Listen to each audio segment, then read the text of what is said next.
Yeah, please just let us know if you can't hear us, or even if you just want to shout something out, I guess. Feel free. Thank you, Paula, for having us. I really think this is a great opportunity, so thank you. And thanks to the Boston Arts and Business Council, too, because they helped put this whole thing together.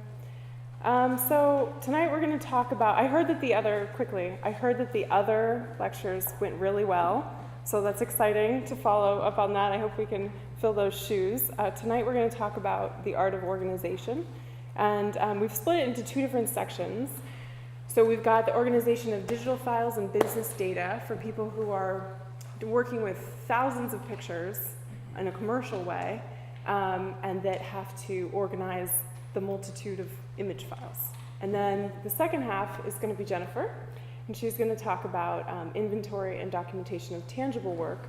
And that's more taking on the organization of individual images that are then maybe printed and become physical objects, and then mapping out or keeping track of the life that they have after they've been produced. So where they're exhibited, how they're sold, who bought them, what dimensions they've been printed in, things like that. So I'm already getting a little nervous talking in front of all of you. Just thought I'd express that so I can relax a little bit.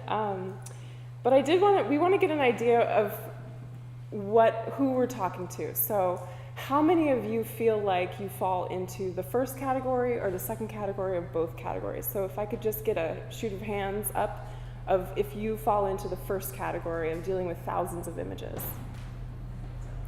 Okay, great, that's great. And then how many people fall into the second category of mostly dealing with individual images? That's great, okay, good. That's about an even, perfect, okay. We were worried we were gonna have everybody in one category or everybody in the other category. Everyone's in both categories. Yeah, everybody's in both categories, that's great. And is there a third category we didn't think of that somebody wants to tell us about? Both, okay, great. So we'll get started. So I'm going to talk about organization of digital image files and business data. I did a little research. I went and talked to a few different photographers to make sure that I was presenting on how everyone does it instead of just the way that I do it. So I'm hoping to bring to you a girth of information and then the best possible practices. And we actually have Kathy Tarantola here, so I just want to give a shout out. Thank you for working with me. So the important thing with organization is that you make it a part of your routine. Instead of having organization become something that you do separately that maybe never gets done, if you have it become a part of your routine so that you do it when you are processing files or when you are on a shoot or when you are exporting files, then it will become habit and then it will just be done always. So some of the things I'm going to talk about today are digital image files, client contacts, job data, which I will get into a little bit further, and then hard drive storage and backups. But really what we're talking about is the constant encounter with chaos. Because if you do not organize, things inevitably will fall into chaos. So what we're really talking about is labeling and tagging image files, tending to your network of client contacts, keeping useful records of job data for future planning, and planning your hard drive storage and backups. So I'm going to start with hard drive storage and backups. I keep all of my files in two separate, or I categorize them in two separate ways. I've got my active jobs and my inactive jobs. It's great to keep active jobs on your main computer because then you have faster processing speed, they're accessible, and you can set up automatic and constant incremental backups with such software as Time Machine. I'm sure a lot of people have heard of Time Machine. There's also other software programs that are a little bit more elaborate, but generally a smart backup or an incremental backup is helpful in that instead of backing up the entire hard drive again, it just takes what you have changed and backs that up. So it takes less processing time, and but the one thing to keep in mind there is that you can't go back and delete things. You have to keep them all there together. Anyway, so those jobs, your active jobs, are kept on your main computer hard drive, and then you have an external backup hard drive that is automatically and constantly being backed up through a software program. Then you have your inactive jobs, which are kept on mirrored external hard drives. These external hard drives are manually and periodically backed up. There is also software that will do this for you automatically, but keep in mind that if your purpose is to take one of those external hard drives off-site so that you are safely keeping that information somewhere else in case of theft or, I don't know, fire or, flood, you have to manually remember to bring that hard drive back in order to back up the inactive jobs. So that's something I'm going to touch on a little later, which is task lists. Making task lists so that you can keep track of things that you want to do, that you don't want to forget, but you don't want to take the time to remember, such as manually backing up your inactive jobs. So that pretty much takes care of everything there. So cloud storage is another option. Cloud storage has 3 different main features. Storage, right? And then you can just have storage where you store your information on through basically cloud storage, which is internet storage, which means that somebody else has the hard drive, basically, and you're paying them to store that information. Then you can have storage with access, which means that you have easy access on your desktop where you just drag and drop things and they immediately go to that cloud. And then also access where if you are in a remote location, let's say you are in Hawaii and some client wants to do business with you and you're not going back for 2 weeks, you have access to those files, whether they're documents to do contracts or whether they're photographs to follow through on a print order or something like that. Additional features to access can also be things like a gallery or slideshow, shopping cart, client direct access where they order a file and you can send them a high-res file, or social media integration. So here are some options for those 3 different things. One option, if you're just looking for storage, a great one is Amazon Glacier. They have a vault where you can store massive amounts of information for very little cost, but it's very difficult to access. So if you want them to send you things, you write them an email, and then within a couple days, then they get back to you. So that is definitely a long-term storage that's very cheap. Examples of storage and access are things that you probably already know about, like Dropbox, Google Drive, SkyDrive. Easy access on your desktop where you can drag and drop and leave things. Remote access anywhere. You can also share files very easily with other people as long as they have a Gmail account or if they have Dropbox. One thing I noticed is you probably want to keep in mind that some of these function differently than others. Like for instance, JPEGs are easily viewable on all 3, but if you go to try to view raw files on Dropbox or Google Drive, it's not always going to be capable in for those types of files. SkyDrive is the Microsoft version, and that takes care of raw files quite easily, displays them quite easily. So those options are between $50 and $200 a year for 100 gigabytes, depending on who you go with. I think it's actually listed backwards, so Dropbox is the $200 one, SkyDrive is the $50, and I believe Google Drive is like $60 or $80 or something for 100 gigabytes. Anyway, so the third option is storage, access, and display, which is great for photographers that are doing commercial business. 2 of the most popular ones are Zenfolio and SmugMug. Does anybody use Zenfolio or SmugMug in here? Okay, saw one hand, that's cool. The best way to think about this kind of cloud storage is that it's more like an online gallery and shopping cart that happens to have storage behind it. Because they have all of those additional features available to you: the gallery, the slideshow, the shopping cart, client direct access, and social media, depending on which one you pay for. You could pay up to $300 and get all the features, or $30 and just get a few. So yeah, that pretty much covers, yes? I looked at using like cloud storage solution, and I determined that even with a pretty 50 megabyte download internet access, it would take me probably a week or more to initially put everything up there, and I have a few thousand images. I don't know what your experience is. An edited Photoshop file can easily be 500 or 600 megabytes. How do you, it seems almost impractical to use them. Okay, so to be honest, I do not use cloud storage, and through my research, I found that about 15% of photographers do. So it's not a very popular thing to do because of that reason, that we deal with so many pictures that it's not reasonable. It is good for images that you are delivering to a client. So you've narrowed it down to less information. And what's great about that is if you upload high-res files and a client orders something, then you can immediately use those high-res files to, say, print something or create an album or something like that. Whereas some galleries or websites only allow you to upload thumbnails or smaller res.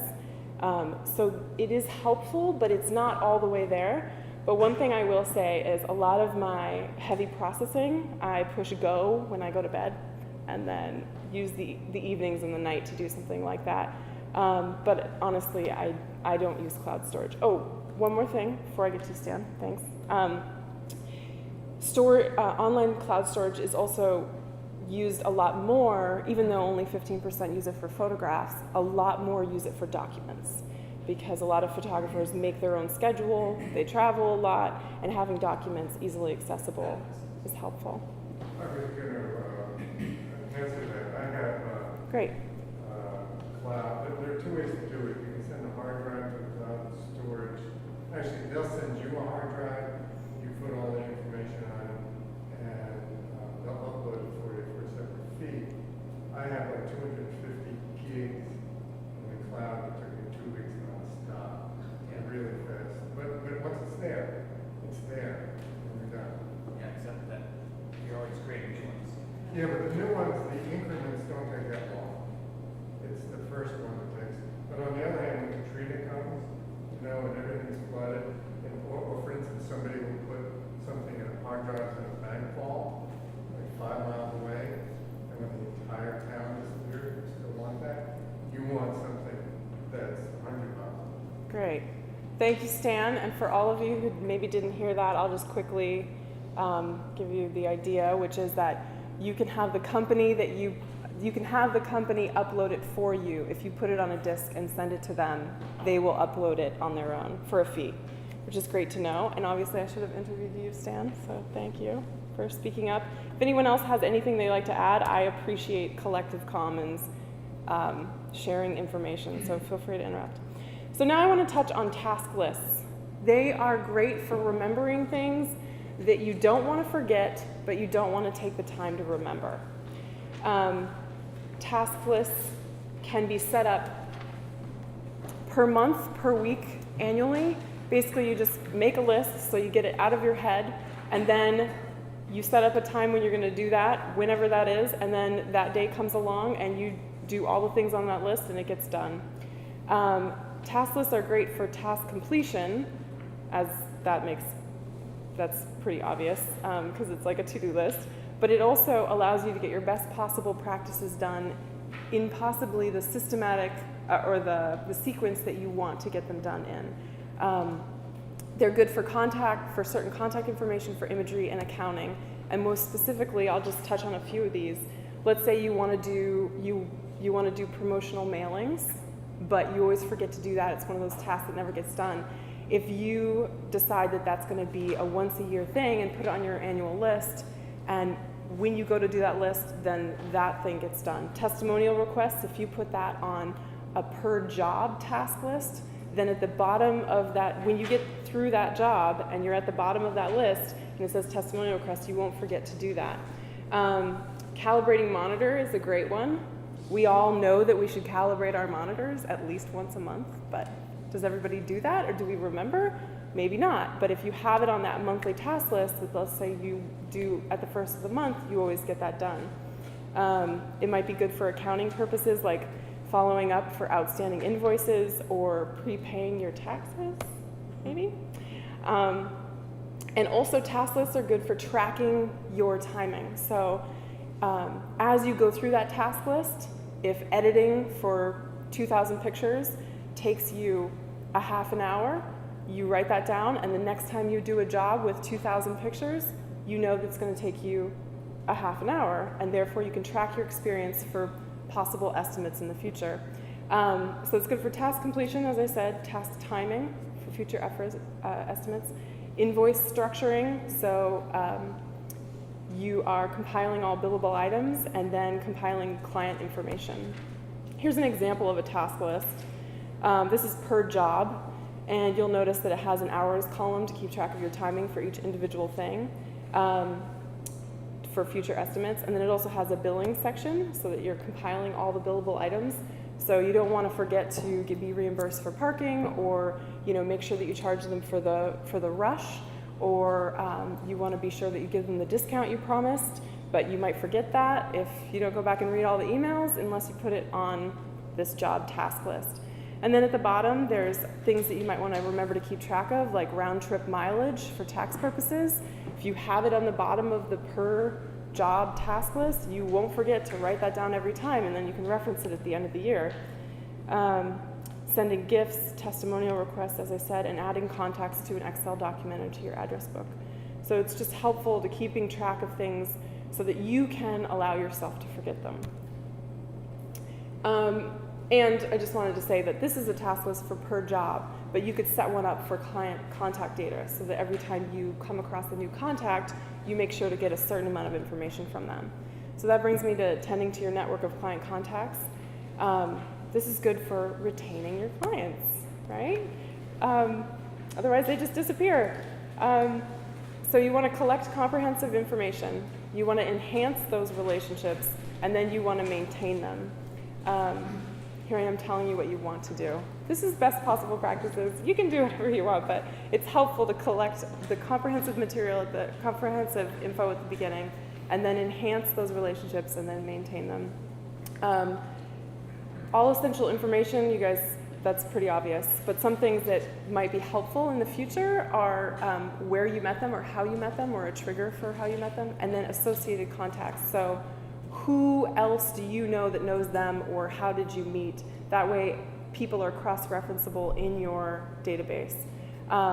Whether that's just a tag of someone else's name in the notes so that you can do a search, or somehow just connect those people. Also, it's important to assign a contact category. Is this person a client? Are they a patron? Are they an associate, a curator, a student? That way when you contact them through a notification or send out gifts or something, you are only sending them out to those people so that you're more able to focus what you say to them based on their interest in you. Then enhance those relationships through online networks. Everybody knows that that's great, but one thing I noticed is that people change jobs, and if you don't know them on multiple platforms, you lose track of them when they lose that email address that was specifically from the job that you knew them through. Attend and schedule meetings, not only setting up meetings that you want to talk about doing business with them, but also attend meetings that they're already having that shows that you're interested in how that organization runs, and then follow up after jobs, which is pretty obvious, just like asking for critique, tending to the chaos. So you'll notice on the right, these can all be set up per job, weekly, monthly, or annually, things that you want to keep in mind and do. I think the bottom is pretty self-explanatory, but present yourself periodically, newsletter, seasonal gifts, anticipate the needs of clients. But regardless, whatever you collect or whatever you are compiling as a database, the important thing is that as you get new information, you're constantly updating that information as you become aware of it.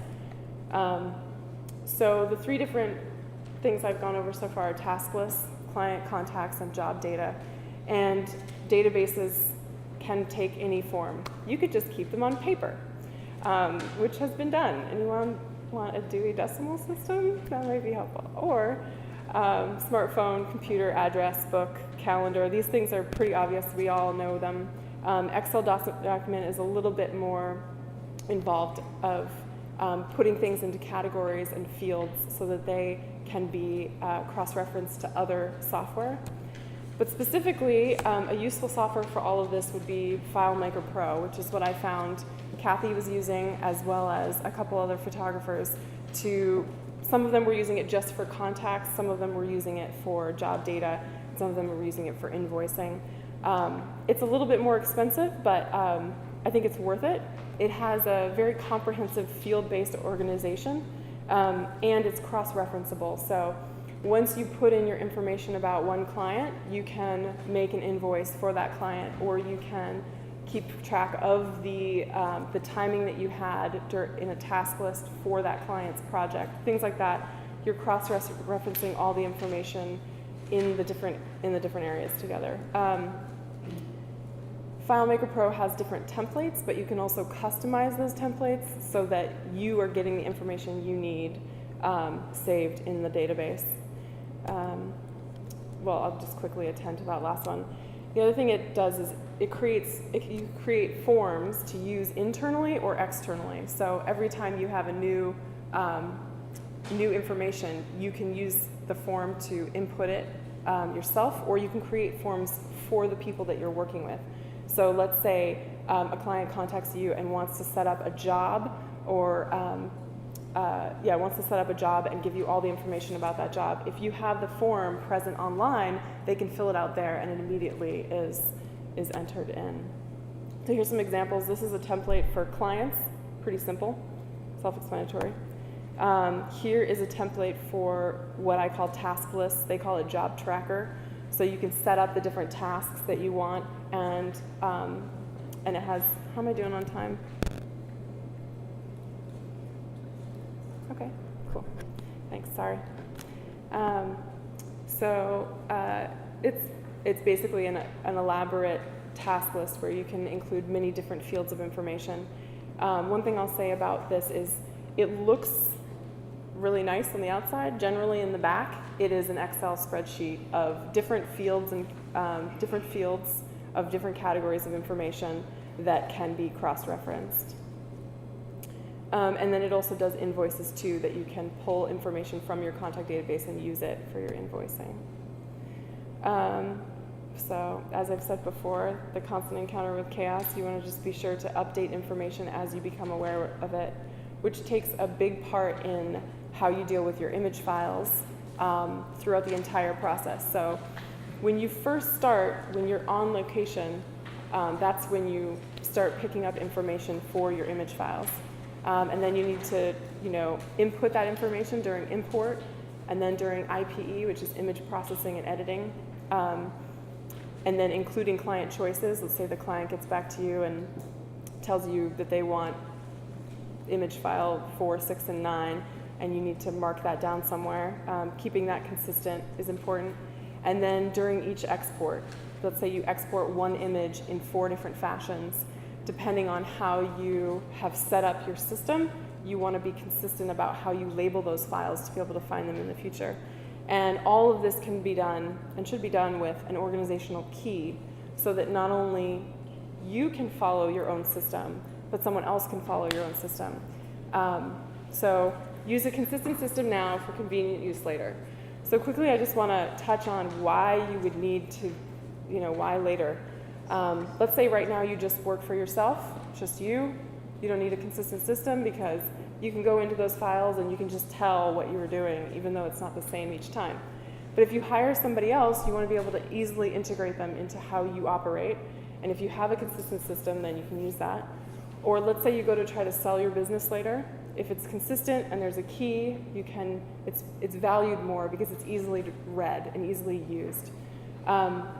Or if you kick the bucket and you have all these awesome pictures that you want somebody to look through all of your stuff and use those images for things, or have gallery shows, they're more likely to take it seriously and be able to use it if it is organized in a proper system. So an organizational key is very important so that someone else can translate how you were organizing your pictures. So a useful software for this is Lightroom. So I was actually amazed when I did some research at how many people were not actually using Lightroom. So I just want to get an idea, how many people in here use Lightroom? Awesome. Okay. So for those of you that don't, it is an excellent tool. It is a comprehensive image filing system. The great thing about it is that it doesn't move files around, it references them. So you can reference multiple images in different projects, as well as you can be looking at multiple events within one catalog. So you get to see into all your many different groupings of images within one area without moving around the files. It also has IPE controls, so that's image processing and editing. And I'll just quickly explain that you probably still want to do retouching in Photoshop, but Lightroom has those basic capabilities of IPE, which is image processing and editing, is anything that you need to do to get those pictures off your camera, import them, bring them up to proper white balance, exposure, general color correction, and then export them to bring to the client. So it has general IPE controls. And then, as I said, it has extensive import and export systems, and it has extensive tag and labeling systems. It also has the capability to work with a cloud, which is the Creative Cloud, is the title. And instead of paying $80 for the software, you can pay $10 a month and get the software and the Creative Cloud, which I'll just touch back on the earlier points. It has the storage, it has the access, and then as far as display, it has a limited amount of display, so there's a gallery that tags into social media, but there isn't extensive shopping carts, or I think they might have a slideshow, but it's not extensive, it's limited in its display, but it is a storage that is connected to Lightroom, which is convenient. So this is, so let's get back to labeling and tagging throughout the process. So when you're on location, it's important right there and then to collect necessary information that you want attached to your files. So whether you do that with a task list to make sure that you get all of that information, or whether or not you just take pictures of the information that are associated with that picture. This is Kathy's picture. And she does this when she takes a lot of portraits within one day to keep track of which portraits have which names and what information. Another way of doing this is sometimes you might shoot an event and people have name tags. You take their picture and then you take a picture of their name tag so that you can have that information. Then you bring the files back to your computer and you import them. These two columns are from Lightroom. It looks like most of you use Lightroom, so you know. It's very convenient in how it enables you to add keywords, and that's the bottom of the first column. Be consistent in how you use those words. So if you shoot a lot of weddings, don't label some of them marriage and some of them weddings. Just try to be consistent about the words that you use, because later on, if you're trying to reference those specific things, you want to be able to find all of one type. Next, I want to get into the file naming conventions. You'll notice halfway down in the first column, there's custom text. And it has, I don't know if you guys can see very well. Can you see these? Anyway, it's basically this as an example right there. So it's the date, and then the name of the client, and then a three-letter code for the type of work. So this here would be a wedding. So the date, the last name of one of the wedders, and then the wedding job. So if you consistently name your files as well as your folders, because you'll notice in the upper right-hand column the same convention is used, then you'll be able to find things based on the specific name of the client or organization that you're working for, based on the type of work, or based on the date. And client codes and event codes can be made up, but just you want to be sure to use a key. So here's a key for some client codes. 3 letters for the clients, 3 letters for the event. Different types of things would be, for instance, on the bottom, if you're shooting portraiture, POR versus EVT for event. And that way you can easily search for everything within that grouping. Client codes are just easy ways to label your files and reference certain clients or organizations. But regardless of what you decide to do in your file naming, it should be consistent, and there should be a key associated with it. So that once you establish that system, then you utilize it regularly, and then also amend it so that you are up to date with new information. So here is a folder convention folder naming convention that Kerry Walensky uses. And he has this key on the right side here. It's a little bit more elaborate as far as how many folders he uses for different size files, but he works with a lot of files, and a lot of different types of files, and then a lot of different editors for those files. So basically what I'm showing here is you can still be as elaborate and have many things going on, but if you have a key, then people can read, and you can read and keep track of what you're doing. So when you are in the image processing and editing time portion of taking care of your image files, in Lightroom there are 3 different ways of labeling images. Now, a lot of photographers were pretty willy-nilly about how they would do it. They would just go about tagging things, and you could detect that there were certain groupings, or that it was more of something, but it was different through each catalog. And so the best possible practice that I found was that you use stars for quality. So the first pass through the pictures, you star anything that you think is a star with 1 star. So let's say you get 10 in the first pass of 1 star. Then you go back through them again, and you find 5 out of the 10 that you feel are qualified further. Then you give them 2 stars. And then you go back through it again, and you find 2 out of the 5 or 10, and then you give them 3 stars. And by the time you get to that best 1 picture, it's the one that has the 4 stars. It seems so, I almost take it for granted, but at the same time, it's amazing how when you're in the middle of processing a bunch of files, if you don't have that convention set up, you might just willy-nilly start from the other end, and you're labeling things 4 right off the bat, and then you have to, and as long as you keep that consistent, it will be helpful for you later. So that, I think, is the best possible practice, using stars for quality, using colors for uses. So let's say you send the client all the files, and the client writes back and says, I like 4, 6, and 9. Those are the ones I want. You label those red, as Kathy has done here. Those are red. She chose red for her clients. If you then print certain ones for certain jobs, maybe those are yellow. And then if you make an album of certain ones, maybe those are blue. You can decide what the colors represent, but using consistent colors through all your catalogs will help you in the future.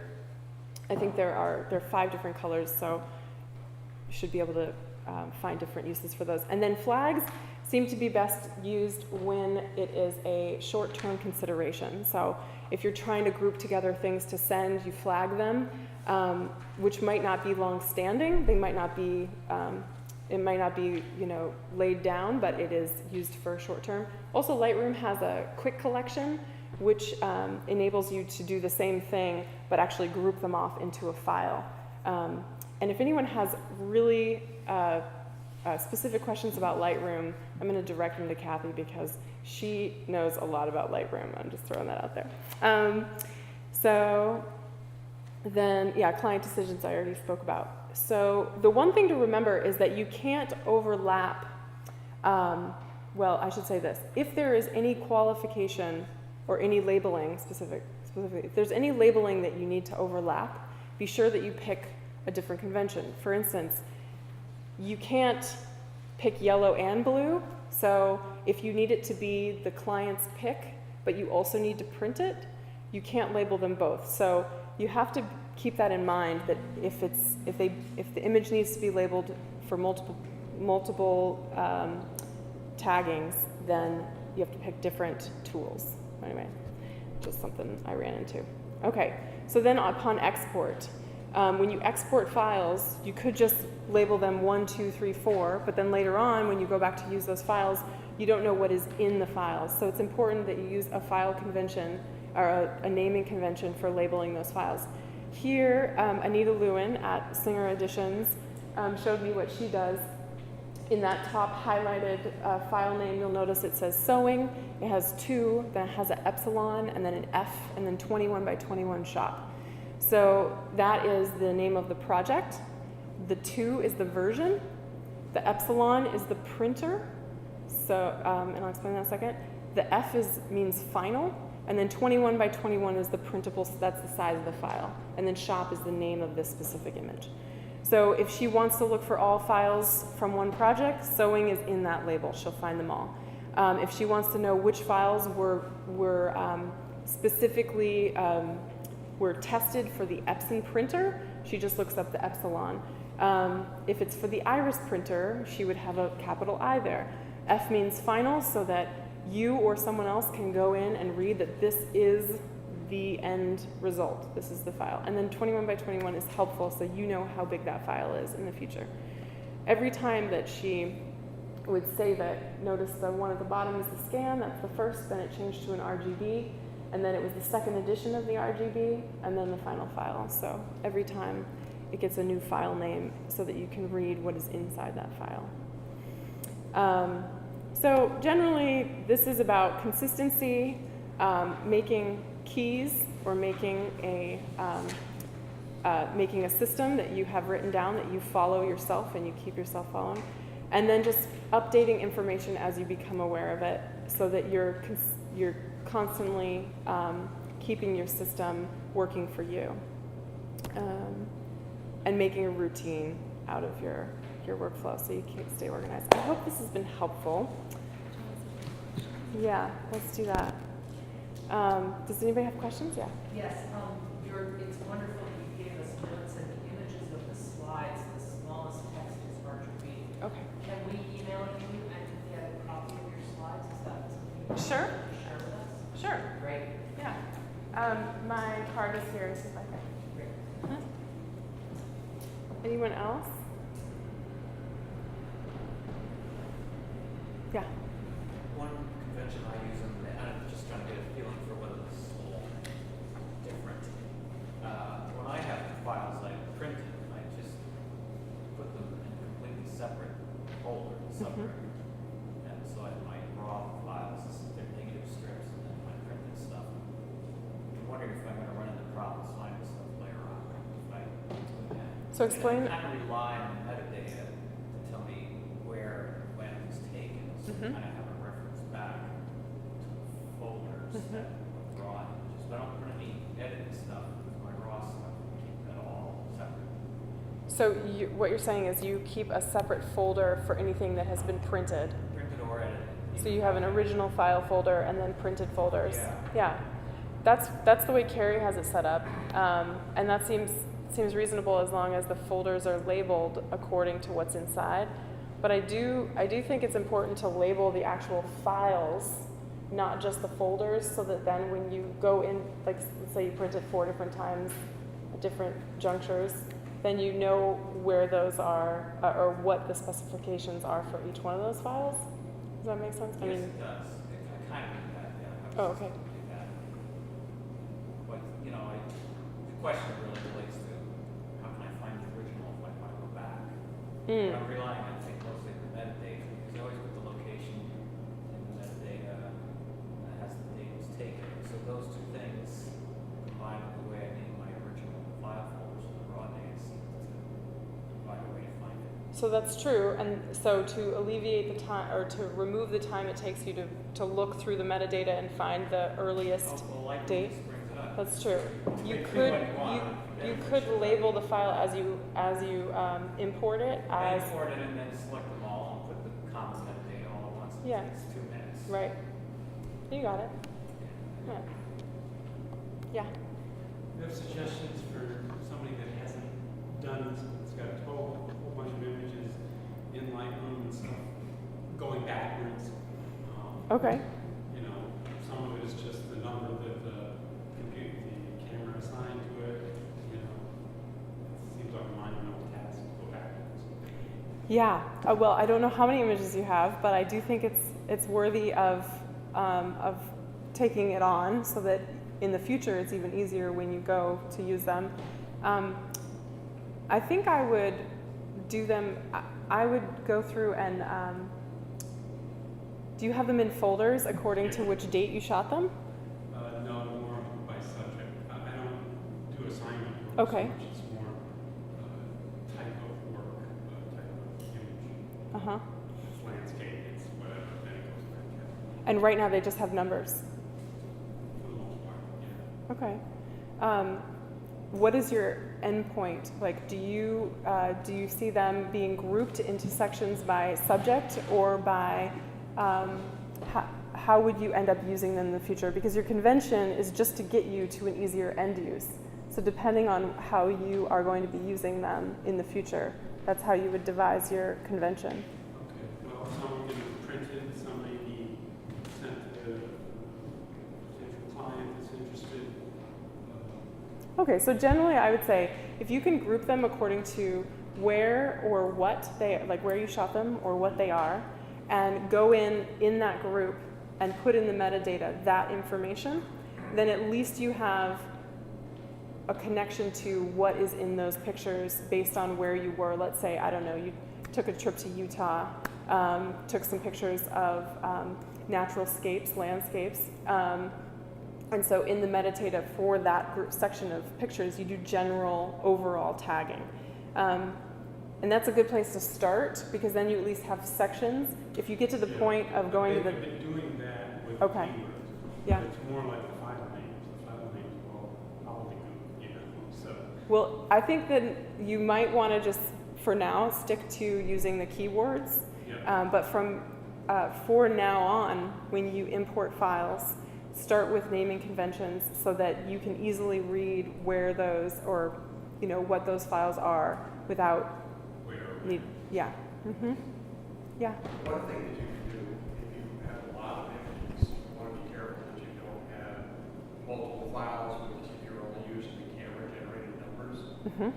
so that you don't end up with files with the same file name, is you can have Lightroom automatically rename all of your files, and you can give it a name, it could just be your last name, but then plug in the date that will pull out the metadata, and then the original file name. At least that way, when you start, every single image has a unique name. Yeah. And to take that even one step further, that's great. Take that even one step further.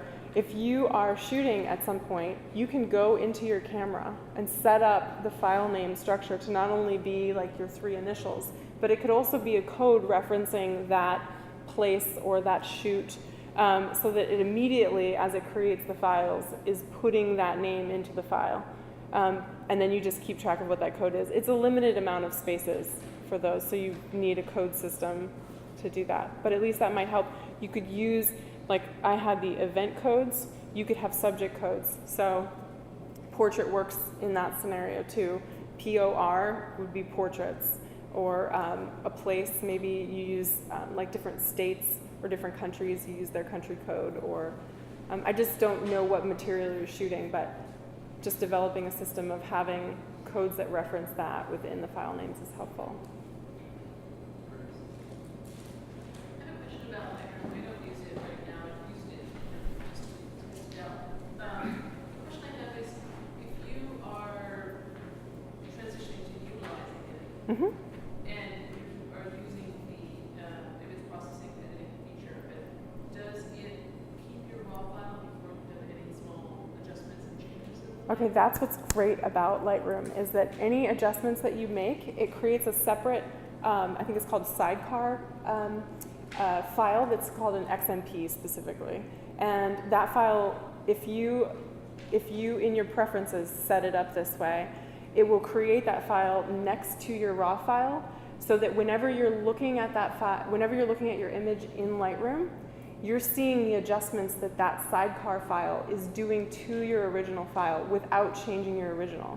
So anytime that you want to get back to that original, you can reset, or you can delete this, or you can create a virtual copy and have a secondary file that is only just visually, it's showing you that it exists, but it's really just referencing that original file. Therefore, you can work on 2 different copies of the same image without using up more space on your drive. So it's really not saved and stored. It is saved and stored. It's kind of like, It just saves the settings you use, not the whole image. it's like putting a mask on it. So yeah, so the file is still the same, but you look at it with this mask, and then you look at it with this mask. So say you want a color version versus a black and white version. And so in Lightroom, it shows you both versions, but behind the scenes, there's only one file, and therefore you don't have to have multiple files floating around taking up space. And how does that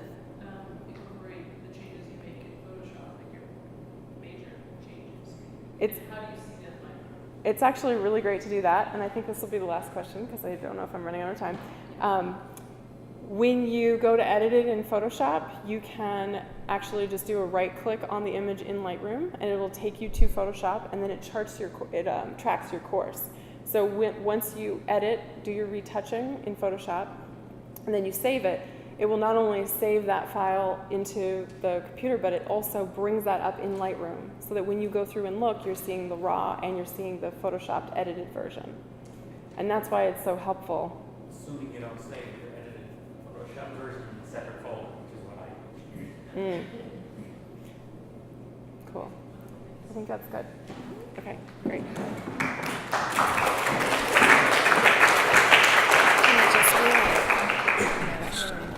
We're just making a little adjustment here. It's a little wobbly. Yeah, hold it to the side. It's rocking on the floor, I think. Ah, better. Okay. So, thank you, Gretchen. That was a lot of information, and I'm going to give you a lot more. So, Gretchen covered the intangible stuff, or the virtual stuff in a way, and what I'm going to be covering is the physical artwork that you're making from either those digital files that you've made, or if you're still using film, the physical manifestation of your images. So I'm talking about artwork specifically, and physical artwork and really fine artwork, and I think a lot of what Gretchen was talking about skews more towards the commercial photography end of things, and what I'll be talking about is more towards the fine art end of things. So Gretchen touched on why you need to keep your digital information organized, and what I want to touch on is why you need to keep your artwork in your studio organized. And there's really three main reasons. You'll come up with more on your own, but one of the most important things is that if you want to have a successful studio and run a successful business, you need to be able to put your hands on that print or that image or that thing, whatever it is that you make, on demand. So if you have someone inquiring because they want to buy something, or a gallery or museum because they want to show something, you want to be able to access that information, tell them what you have available to show, and not go scrambling and digging through piles of stuff in your studio to do it. Curators and Paula and Francis can tell you, I'm sure, that they're very happy dealing with organized artists rather than disorganized artists. So it's to your benefit to be able to organize your studio and be able to find things easily.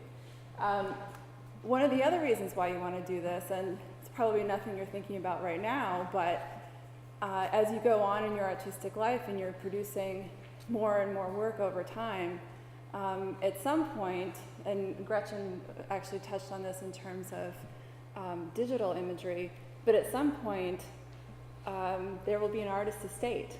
So down the line, long time from now, when you pass away, if you have this entire lifetime's worth of artistic output, it's really important for the people who are handling your estate or your family to know what you have and where it is and what it is, because not only is it a relief to the family, but if you've become a fairly successful artist, it's important for your artistic legacy, so that your family might want to donate your work to a museum or to an archive, and if that's already documented and they already know what you have, it's a lot easier to communicate the importance of what you've made in your lifetime to anyone who might actually buy the work or take it as a donation. So it's something people don't really think about in their day-to-day, but I've worked with a couple artist estates, and it's extremely stressful for families if they're dealing with a studio full of work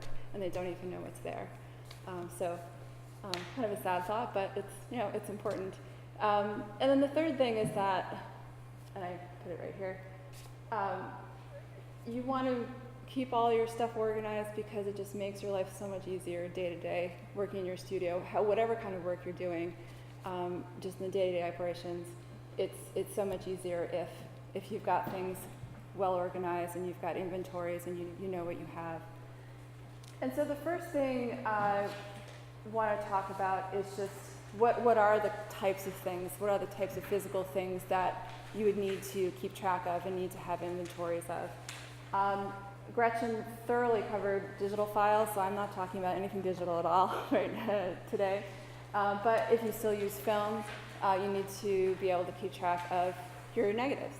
Another thing, obviously, is if you're making prints for those negatives, and if you're framing your prints, or if you're doing any other kind of, I don't know, collage work, sculpture, whatever you're doing with your images, these are the kind of physical things that you would be keeping track of.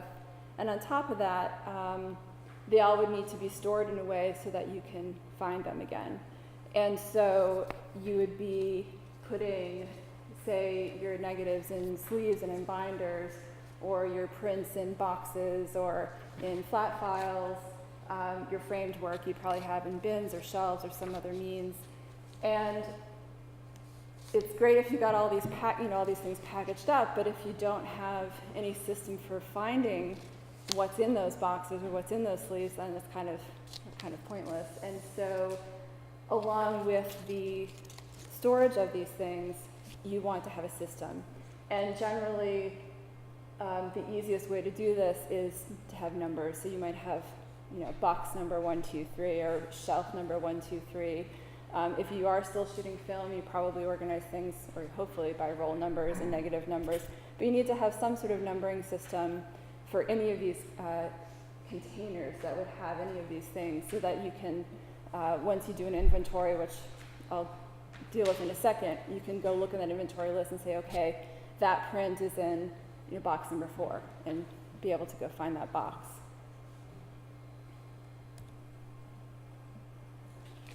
And then the second kind of information would be, aside from what is this physical thing, is it a negative, is it a print, is it framed, and where it is the kind of information that is specific to a piece of work, so a photograph, let's say a print. And there's so many different things that you need to keep track of, especially if you are printing multiples, for instance.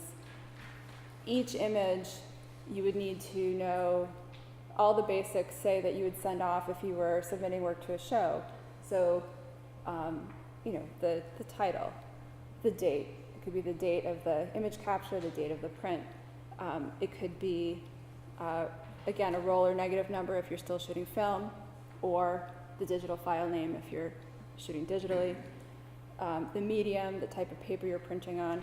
Those kinds of information are specific to that one piece of artwork that you'll need to have in your inventory. And those details go on, and the more kinds of information that you can attach to one particular object, the better documented you are. So other things would be the size, the image size, the paper size, the frame size, and this, and so on. And you'll all probably come up with other particular categories depending on what your physical artwork is and the form it takes. Edition numbers, for instance, you want to make sure you're tracking your edition numbers.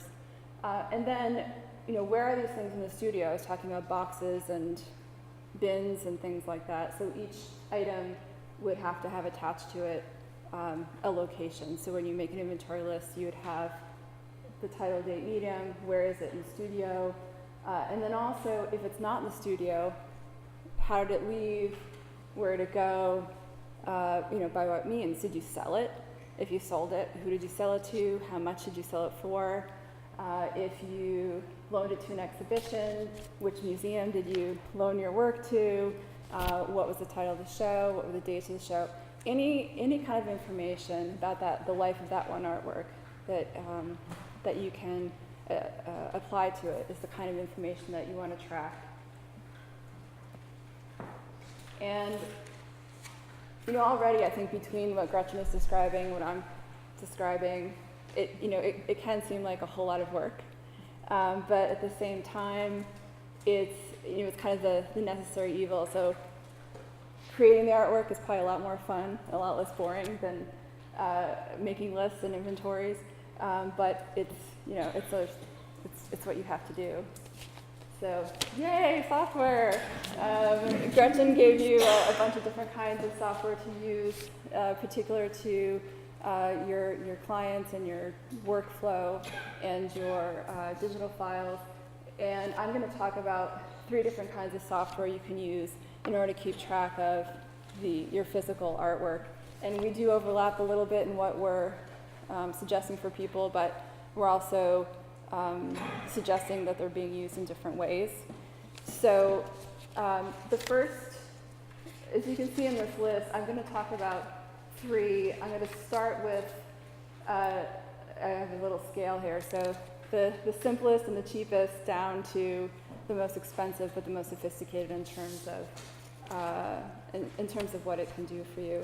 And you'll figure out, given your own situation and your own work, what would make the most sense for you to use. And one of the nice advantages with some of these things is that you can sort of upgrade yourself as you maybe get busier or over time where you feel like you really need to bump up to the next level, you're able to upgrade yourself into a sort of a higher level system. So the first one I'm going to talk about is Excel. Button didn't want to work. And I think everyone probably has Microsoft Office and has maybe used Excel or even Microsoft Word to make lists. And so that's one of the advantages, is that it's very inexpensive. You probably already have it. And Excel, it's not pretty or exciting, but it does its job. You can make lists. You can just start typing in categories and just start going, start listing your work. It's customizable in that essentially you're entering whichever categories you like, and it can do basic sorting and basic lists, and you can actually include images in Excel. As I put on the other side, it's a bit clunky with images. It's really not made for that purpose. It's made for crunching numbers, but you can put thumbnail images in, and I'll show you that in a second. And Excel, it's good to a certain extent. You can't do anything fancy with it in terms of any kind of complicated studio activity or any fancy reports. But for a basic start of just being able to make a list of what you have, it certainly can fulfill that purpose. And so this is an example of an art collection inventory. I primarily work with art collectors who have multiple different artists in their collections, but the idea behind it is exactly the same whether you're one artist or a bunch of artists. And so you can see hopefully you can see, along the top, each column is one of those categories that I listed before, like title, date, medium, the edition number, the dimensions, and that's the area where you would just be entering in whichever particular categories you need to track with your own artwork. And essentially you're just filling in, filling each of the cells in as you have that information, and adding in a thumbnail image is a really good idea, because even if you are familiar with your work, if everything's untitled, you're not going to know which one you're talking about. And so having a little thumbnail in there is a good idea. And if you're already working digitally, that's really easy, because you can just export yourself a very small size thumbnail image. Excel does not like big image files, so keep them really tiny. Or if you're making artwork that's more unique, you really should be taking a picture of it before it leaves the studio, and then you have the image there so that you have a record of what you've made, especially if you've sold it and you're never going to see it again. It's good to have that image in there. And so that's pretty much what Excel can do. It's a big list, and that can work for many people. So, could you Yes. just read those titles that you put at the top? Sure. I'm sorry it's so It's small. really interesting. I can get some, but Yeah. most people can't get Yeah, it. and so, everyone's going to have their own categories that they want to have. This one, like I said, it's for different artists, and so the first is image, the second is artist. Obviously, that would just be your name. The third is title, and then date, medium, edition, dimensions, type of frame or glazing. Some of these maybe not apply to an artist group in particular. I have signature details there because I was making note of artist signatures when I'm inventorying artwork. Other inscriptions, image file number. In this case, because this is all unique artwork, a picture was taken, and that references the larger image file that you see in the thumbnail. And then there's a column for documentation / citations / description, and that was just a catch-all column where I could put in anything else about the artwork that I had information about, like where it was purchased, if it was an exhibition it was purchased from, or if it was published somewhere. And ideally, if you're tracking your own work, you have separate categories for each of those things. You don't want to lump too much information into one column, but this was for a slightly different purpose. And then I have a column for condition, which hopefully anything you've made is still pristine and wonderful, and you don't have to worry about that. Provenance, again, you know you made it, so that's probably not a category you're going to use. Date purchased, you should be tracking your sales. The price paid, the status, in this case, some of these were sold, some of these were donated, some of these the family wanted to keep. You might have a status that says, in studio versus on loan versus sold. And then the last one I have here is location. In this case, it's an inventory of a household of artwork, and so I have the room that the artwork was in. For you guys, it would be the bin number, the box number, that kind of information. So if you're using Excel for your own work, Yes. inventory, and you're doing addition, it kind of gets a little problematic because you have to have a line for each image in the addition because it might be sold to different people. It would be sold to different people. Right, or you might be able to do something where you have a number for the entire edition and then maybe list, say 1, 2, and 3 were sold or something like that. I mean, Excel has its limitations. Right. I mean, it's good to a certain point. Right. But yeah, I mean, ideally you'd probably have a separate line for each of those editions because each of them went to somebody. Something Different. might be a different price. Right, yeah. Excel is not made for tracking Right, artwork. that's This is not just the most basic Yeah. method for doing it. And I think it definitely has its shortcomings, but in terms of just being able to get something on record, it's definitely good for that purpose. Would insurance companies accept that document? It depends. Actually, they probably would, except that there's a certain threshold, and none of these qualify because the values aren't high enough. There's not a lot of values in here. Different insurance companies have different policies in terms of what evidence they need for how much something is worth. And I have one client who I've been working with recently on updating his insurance policy, and his insurance company, because of his particular policy, didn't suggest insuring anything under $25,000, for instance. And they didn't need actual evidence like an appraisal unless it was over, I can't remember, 100,000 or something like that. And so basic lists like this, I think in general, will work, but I'm sure there's individual requirements per insurance company and the kind of policy and all that. But this kind of stuff certainly helps them and makes them happy because they don't generally get that kind of detail. Yeah. So FileMaker again. Next up from Excel is FileMaker. The low end for buying the basic FileMaker, still not too bad of an investment. And as Gretchen showed you, FileMaker is customizable.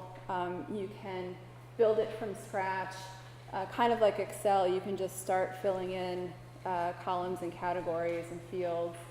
And the advantage to it is that you can download templates to help you along, and you might find something preset that you can use or something that you can alter. And it's also much better at dealing with images. So if you want to have a good reference image to whatever that artwork is that you're putting in the inventory, you can have images in there. And it's much better in terms of being able to sort and to view the information in different ways, and either on the screen or in reports that you can generate from it. The downside to a basic setup for FileMaker, and I'm talking about, I'll show it to you in a second, but is that unless you are going to find just the right template for yourself, or get someone to create one for you that matches the kind of activity you have in your studio, or you're going to set it up yourself if you're so inclined, there's still a bit of a limitation with the kinds of things that you can track and have information connect with other kinds of information having to do with the life of your artwork and where it goes. And so probably the best use for FileMaker is to be able to have a more custom template, or maybe find someone who can build something for you if you don't like what you can download. And Gretchen actually has a FileMaker guide if anyone needs one. And so I'll show you the kind of, yes? Quick question, I don't know if either of you have experience comparing Access to FileMaker. I haven't used Access in years, so. Because if you subscribe to Microsoft's package, their online thing, it comes with it for no extra charge. Mm-hmm. But not for Mac. Sorry? But not for Mac. Not for Mac? Okay, well, that's one problem. And so if you look at a basic spreadsheet in FileMaker, it looks a whole lot like Excel. This is an inventory of an artist's estate that I'm working with, and so you don't have a column for artists because it's all the same name. But viewing it this way, it's a very similar kind of setup where each of the columns at the top will list that type of information that you need to track. And again, this is very similar kinds of categories where you have a title, a series name, a date, a medium, whether it's an artist proof or a regular edition number, an image size, a frame size, and so on. And so in this way, in this view, it functions a lot like Excel, and you can sort by the various column categories. But one of the sort of bump ups from Excel with FileMaker, if you are using this sort of very basic spreadsheet, is that it also gives you the option to view your information in a different way, which is you can have one page per artwork. And so you'd just be choosing an item out of the list and clicking on View As, and you'd see it in a different view, which is this page view. And all of the categories you see here along the left side of this page correspond to the column headers that you see in the spreadsheet view. And each of the fields is filled in with whatever information falls underneath that category for title or date or medium, and then a much larger reference image. And so here's one way I was talking about. You can edit the layout. This is not a custom template. This is just pretty much what you get when you open FileMaker. But if you click Edit Layout, everything in a box here can be rearranged, moved, changed, dragged around. You can resize the image. You can resize the fields. You can make whatever fields you want. So it's completely build it yourself if you want to. And you can keep it as simple as this, if this is fine, or you can do something a bit prettier and something that has a lot more function to it as well. And so these are examples of some FileMaker templates that you can download. And you can see, these look a lot more professional than the simplified one I showed you before. And they're kind of examples of the types of things that you might be able to find that look more appropriate for what you might want to be using for your own artwork inventory. And you can also edit any templates that you download, you can also edit and change and change around. And unfortunately, though, as Gretchen and I were doing research for this, and we've come across the problem that FileMaker has discontinued one of their programs, which was called Bento for Mac. And Bento had some really great art cataloging software, and they've discontinued it. And I think in another week there's no more support for it. And I think there's, from what I've been reading, a bit of a difficulty with trying to use Bento templates directly in FileMaker. And I don't know if anyone knows about that, but I think it's kind of a shame. Yeah. Do you know if FileMaker is available for PCs? FileMaker is available for Mac and PC, but their Bento, for whatever reason, they decided to discontinue. And it had all these great templates for... Are there people who sell templates that might be able to... Yeah, and you can find, if you look online, you'll find piles. So you might spend $25. Yeah, and you'll probably find something. But it was just kind of a shame because there was all this stuff that was already built that looked very useful. And from what I've read, there might be software downloadable that'll translate Bento templates into FileMaker templates, but you have to, pay this money to do it and whatever. But anyway, there's different ways of working with FileMaker that, it's certainly a step up from Excel, and I think it just depends on how much you want to build yourself, or if it's worth it to you to find someone to kind of customize something for you, or you might be able to find something online that works just fine. And so the last system I want to talk about is custom, or I should say, custom, or special, art cataloging software.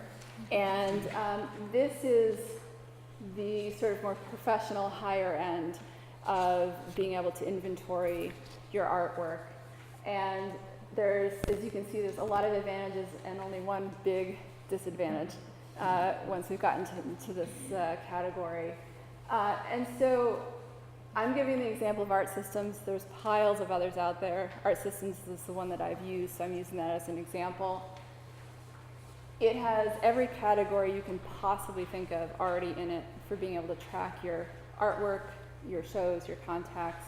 Everything you can possibly think of is already in there. It's very high level functioning in terms of being able to link different kinds of activity together and different kinds of information together. You can also upgrade to it. They will import your Excel spreadsheet into this, and they probably can import other kinds of software data as well into their system. And so if you feel like you're not really ready for something like this now, but maybe down the line, you can start with something like Excel and kind of work your way up to doing something like this, and there's a way to translate that data into this sort of higher level program. This Art Systems, I think for Studio, which would be the version that artists would use, is about $2,000 plus. I think there are yearly maintenance type fees that pay for tech support and all that, so it's kind of expensive. But it may be that you're busy enough, you're producing enough, your studio is successful enough that you need something that's sort of that higher level function to be able to inventory and organize your stuff well. Yes? Can you give examples of links between different? I will, yes, I will, yeah. So anyway, it's worth it if you're at a certain level, and I'm going to go through and show you what it can do, and that would also give you ideas of maybe how you might want to customize FileMaker if you're not ready to go up this high. So to start, again, spreadsheet view, Art Systems looks like everything else I've talked about, where you've got a spreadsheet listing all the artwork, and you've got column headers for all those different categories that you always need to track. And in this case, this is another art collection that I've worked on, and so there's multiple artists here. And this version of Art Systems is specifically for art collections. but they also make a version of Art Systems for galleries, for museums, and for artist studios. They all look very similar, and so the example I'm giving you here would be very similar to the studio version that you would use. The difference, and this goes to your question, is that if you look on the bottom there, you see there's 5 buttons. The first one says Works, the second says Contacts, the third says Editions, the fourth says Transactions, and the fifth says Catalog. And so those are 5 different modules within the studio program that all track different kinds of things or different kinds of information, but all cross-reference each other. And so right now the button is clicked down for Works because this is a list of all the artworks in this system. And I'll show you some of the other modules in a minute. So just like FileMaker, you have a second way of viewing information in Art Systems. If you choose an item out of your spreadsheet list and click on Form, you get a form view or a page view. And so you have one page dedicated to all the information about one particular artwork. And you can see there's different fields here filled in that covers a good amount of the information that you would need to keep track of for that one particular artwork. Again, this is slightly different for collections than it is for Studio. Studio also has a few other areas, I believe edition number is in here among a couple of other things. And you also note towards the bottom of this that there's a bunch of tabs running across. And so under each of those tabs, if you click any of those tabs, there's yet more fields for more information.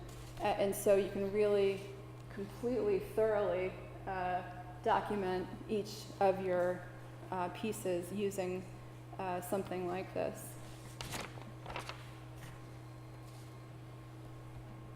Okay, so one of the tabs I chose to show you is the Activity tab.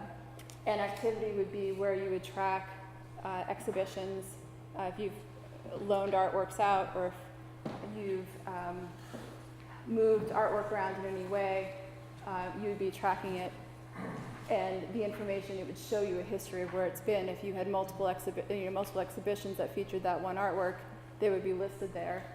And the great thing about this is that this then links to a whole other module where you are tracking all of the activity of all of your pieces. And so each of the, if you were to click on that Transactions button at the bottom, instead of seeing a list of artworks, you'd see a list of exhibitions. And it would show you which, where it went and what went. And so, each of these tabs essentially are tracking the history of your work. Some of these other tabs are for financials, which would be, what you've sold it for or what you're pricing it at. There's also a tab for expenses if you have to get something framed, for instance, or ship something.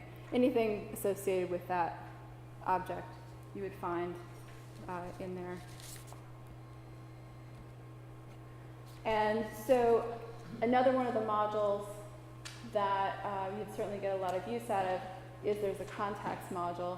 And so if you click there, what you end up in that list is all the, it could be people you've sold work to, it could be galleries or museums that you've sent work to. And again, there's a form view where if you click on a line and click on form, you have one page per contact. This again looks a little bit different in collections than it does in Studio, but you get the idea.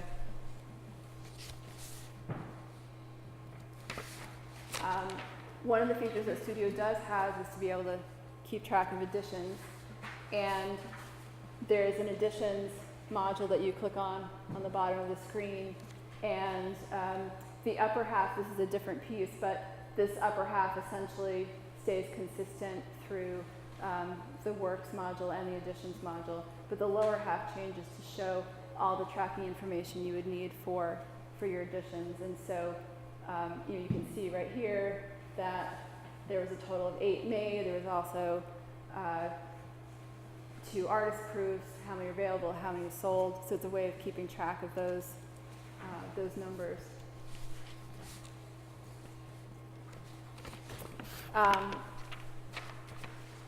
So, does anyone have any questions else about art systems before I? Yeah. I was using Bento. I see so many photographers trying to keep track of their work. Yeah. It seemed like a good software to do that. Do you think this, $2,000, do you think this is a good software to use Yeah. for those? Yeah, I mean, it's a lot,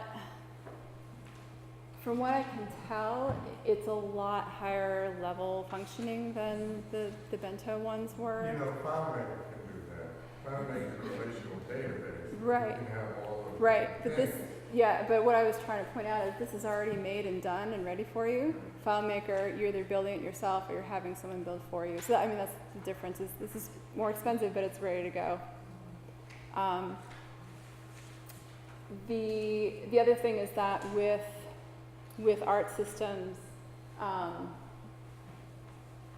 and there's other companies that do this as well, and there is a range in pricing there. I would think you probably get what you pay for in certain ways. Yeah. Quickly, comparably, if you look at the Bento option or the FileMaker template option, and then you take a developer and he charges about $120 an hour to take you up to the next level. He starts with templates to make them customizable, but to get to the features that you have in art systems, you probably go well over $2,000 in working with a developer through FileMaker. Yeah, that's probably true. And art systems, and you know, I'm not trying to advertise for them in any way, but it's what I've used. Because they have a version for galleries, a version for museums, a version for art collectors, they have tons of clients and they've spent a lot of time developing this. They also, which I did not put screenshots in for, they've also finally come out with like a cross-platform Mac version, which is a lot prettier looking than this, and it can also run on iPad and all sorts of, you know, other fun stuff. I didn't put in screenshots for that because that's, you know, not what I had, but so it's previously you had to run Parallels or something on your Mac if you wanted to run because it was just based in PC, but now it's cross-platform. So anyway, you know, Gretchen and I pretty much have this sort of same thing, like make a habit, make a habit, make a habit. You know, whether you're ready for something higher end like art systems, or really you just need an Excel spreadsheet to make lists of things. On a very basic level, you are just making lists. You might be making big lists or complicated lists, but you're just making lists. And the thing you have to keep in mind when you're inventorying and when you're continuing, you probably have to catch up a bit, but when you continue to inventory and keep track of your artwork, the sort of three different areas that I mentioned before that are the primary areas that you have to make sure that you're recording that information in, and that's the work itself, which is the, you know, the title, the size, the date, the edition, all that kind of physical stuff having to do with that one particular artwork, where it is in the studio, where have you stored it, what box, what bin, and then, you know, important just to have a record of, you know, where have these things gone? If you've sold them, where have they gone? Or where have they been exhibited? And all of these things together are, you know, if you haven't done it yet, it takes a little while to get up to speed, but once you're there, then you've got a system in place and the maintenance of it won't be too bad. And that goes for everything Gretchen's been talking about as well.